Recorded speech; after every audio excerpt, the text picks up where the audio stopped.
Hi everyone, my self advocate Syed Shoaib Ahmad. दोस्तों, आज हम इस वीडियो में जानेंगे डॉरी प्रोविजन एक्ट 1961 के बारे में। यदि आप मेरे चैनल पे फर्स्ट टाइम विजिट किए हैं तो आप मेरे चैनल को सब्सक्राइब कर लें और साथ में बेल आइकन जरूर दबाएं ताकि मेरे वीडियो का हर एक नोटिफिकेशन सबसे पहले आपको मिले। तो चलिए वीडियो को स्टार्ट करते हैं। तो सबसे पहले हम इसका इंट्रोडक्शन जान लेते हैं। तो आप देख सकते हैं dowry provision act 1961 act number 28 है और इसका इन्फोर्समेंट डेट है 1 जुलाई 1961। डॉरी प्रोविजन एक्ट 1961 आने के बाद इसमें दो अमेंडमेंट हुआ। पहला अमेंडमेंट 1984 अमेंडमेंट और दूसरा 1986 अमेंडमेंट हुआ। जब 1984 अमेंडमेंट हुआ तो इसके जरिए डॉरी प्रोविजन एक्ट में लिस्ट ऑफ प्रेजेंट रूल 1985 लाया गया था। और ध्यान देने वाली बात यह है, दोनों का जो इफेक्टिव डेट है 2 अक्टूबर 1985 है।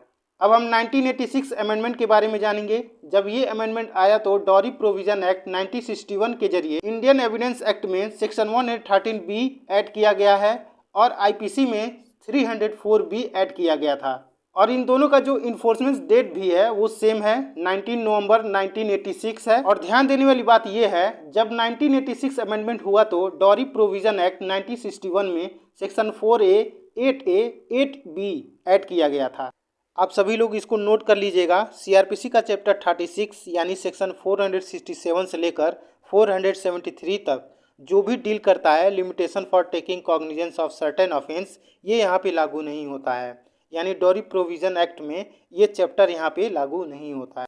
अब हम देख लेते हैं डॉरी प्रोविजन एक्ट 1961 में जो लिंक्ड प्रोविज़न हैं उनको हम देख लेते हैं। यानी कि जो भी लॉ हैं जो डॉरी प्रोविजन एक्ट से लिंक्ड हैं, अब हम उनके बारे में जान लेते हैं कि कौन कौन से ऐसे जो लॉ हैं डॉरी प्रोविजन एक्ट 1961 में वो लिंक्ड हैं, उनके बारे में हम देख लेते हैं। पहले हम आईपीसी देख लेते हैं। इसमें आप देख सकते हैं हस्बैंड और relative of husband of women subjecting her to cruelty, यानी कि स्त्री के पति या पति के नातेदार द्वारा उसके प्रति क्रूरता करना, जो सेक्शन 498A है।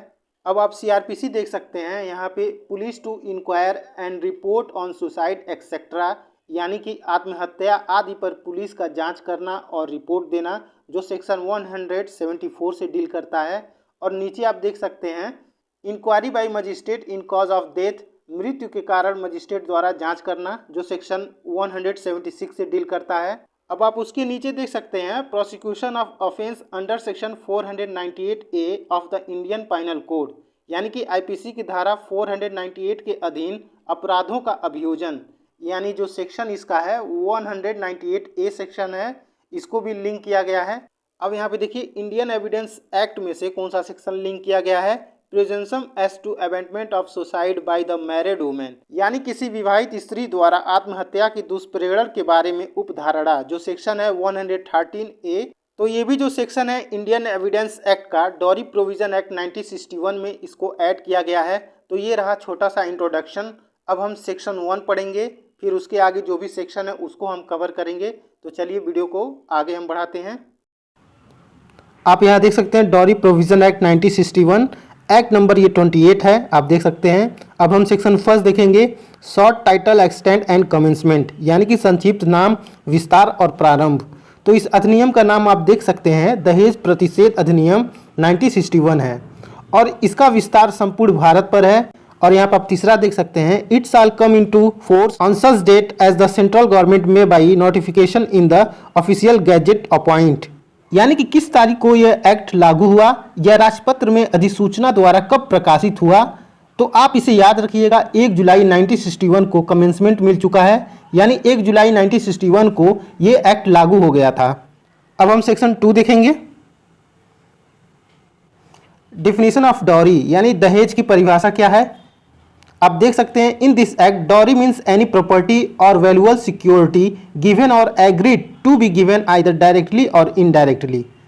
ए क्या कह रहा है, by one party to a marriage to the other party to the marriage. और बी क्या कह रहा है, by the parents of either party to a marriage or by any other person to either party to the marriage or to any other person at और before और any time after the marriage in connection with the marriage of the said parties, but does not include dower or meher in the case of person to whom the Muslim personal law Shariat applies। इसका परिभाषा यह कहता है कोई भी property या valuable security, मतलब कोई भी संपत्ति या मूल्यवान चीज से अभिप्रेत है जो विवाह के समय दी गई है या उसे कहा गया हो कि देंगे, जो डायरेक्टली या इनडायरेक्टली एक पार्टी दूसरे पार्टी को विवाह के समय दिया है, जैसे दुल्हन ने दूल्हे को दिया है या दूल्हे ने दुल्हन को दिया है, या किसी भी पक्षकार के माता पिता द्वारा या किसी अन्य व्यक्ति द्वारा विवाह की किसी भी पक्षकार को या किसी अन्य व्यक्ति को दहेज दी गई है या दिया गया था या दिए जाने के लिए करार की गई है उक्त पक्षकारों के विवाह के संबंध में, उसे हम डॉरी कहते हैं। आप यहाँ देख सकते हैं डॉवर और मेहर मुस्लिम पर्सनल लॉ, यानी कि जहाँ पे शरीयत अप्लाई होता है मुस्लिम पर्सनल लॉ का, तो डॉवर और मेहर ये डॉवरी में इंक्लूड नहीं होते हैं। अब हम सेक्शन 3 देखेंगे, penalty for giving or taking dowry, यानी कि दहेज लेने और देने में क्या पेनाल्टी है, इसके बारे में हम जानेंगे। आप यहाँ देख सकते हैं, if any person after the commencement of this act gives or take or abets the giving or taking of dowry, he shall punishable with imprisonment for a term which shall not be less than 5 years and with fine which shall not be less than 15,000 rupees or the amount of value of such dowry whichever is more।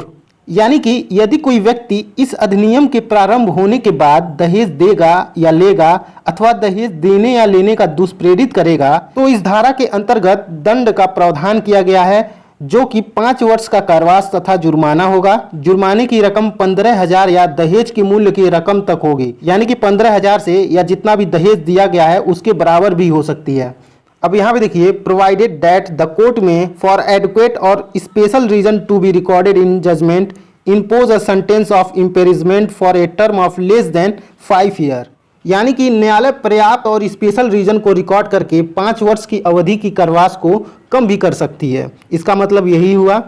अब हम class 2 देखेंगे, जो class 1 का exception है। यदि जो भी बातें क्लास 2 में बताए गए हैं और ऐसा होता है तो क्लास 1 यहाँ पे अप्लाई नहीं होगा, यानी जो भी पनिशमेंट है अप्लाई नहीं होगा। क्लास 2 हम देखते हैं, ये देखते हैं, present which are given at the time of marriage to the bride without any demand having been made in this behalf. और आगे क्या लिखा है, provided that the such present are entered in a list maintain in according with the rule made under this act, यानी कि ऐसी gift या presents जो दुल्हन को विवाह के समय बिना मांगे दी जाती है और उस गिफ्ट्स का इस अधिनियम के अनुसार उन सभी गिफ्ट्स यानी प्रेजेंट्स का जो भी दिया गया है उसका लिस्ट बनाया गया है, तो यहाँ पे लागू नहीं होगा। अब देखिए, शादी के समय जो भी प्रेजेंट्स और गिफ्ट्स दिए जाते हैं तो उसका लिस्ट कैसे बनाया जाता है ये हम जान लेते हैं। तो सबसे पहले हम प्रेजेंट्स लिखेंगे, फिर हमें क्या क्या प्रेजेंट्स मिला है उन सभी प्रेजेंट्स को हम नोट करेंगे, फिर उन सभी प्रेजेंट्स का वैल्यू क्या है ये हम लिखेंगे, फिर हम रिलेशन लिखेंगे, तो हम वहाँ पे नोट करेंगे किसने ये गिफ्ट्स और प्रेजेंट्स दिया है, वो हम रिलेशन का नाम वहाँ पे लिखेंगे।